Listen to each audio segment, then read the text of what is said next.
बीडच्या परळेमध्ये नेमकं चाललंय तरी काय असा सवाल सध्या उपस्थित होतोय। नगर परिषदेच्या निवडणुकीच्या निकाला अगोदरच परळीमध्ये धमक्यांचं सत्र सुरू झालंय। पद्मश्री धर्माधिकारी यांचे पती बाजीराव धर्माधिकारी यांनी एका कार्यकर्त्याला धमकी दिली। यामध्ये वाल्मिक कराड बाहेर येतोय अशा शब्दात दीपक देशमुख यांच्या कार्यकर्त्याला धमकी देण्यात आली।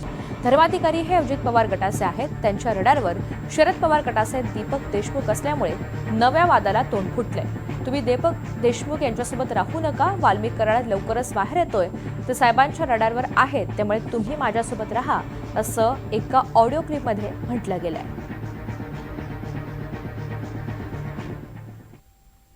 हॅलो भाईसाहेब, पुन्हा काय चूक झाली माझी? तुमची नाही चूक भाईसाहेब, मी वरी सुमुळ्या चाललोय, फक्त नगर सेवकाला नाही चाललो।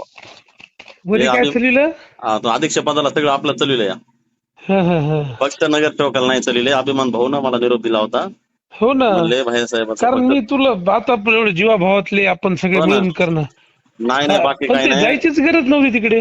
नाही ते नगर सेवकाला बार बार आम्हाला कोणाला विश्वासात घेऊन दिलत नाही। पण मी आहे ना डायरेक्ट नगराध्यक्ष तुमचा असल्यास तुम्हाला नगरसेवकाची काय गरज आहे? नाही ते नगर सेवक असल्यामुळे ते मागल्या 8 वर्षापासून आम्हाला काहीच केलं नाही। आहे बाबा, पण आता तुमच्या बहिणीच नगराध्यक्ष होणार होत्या ना? हो ना, नाही होणार तर आहे तसं।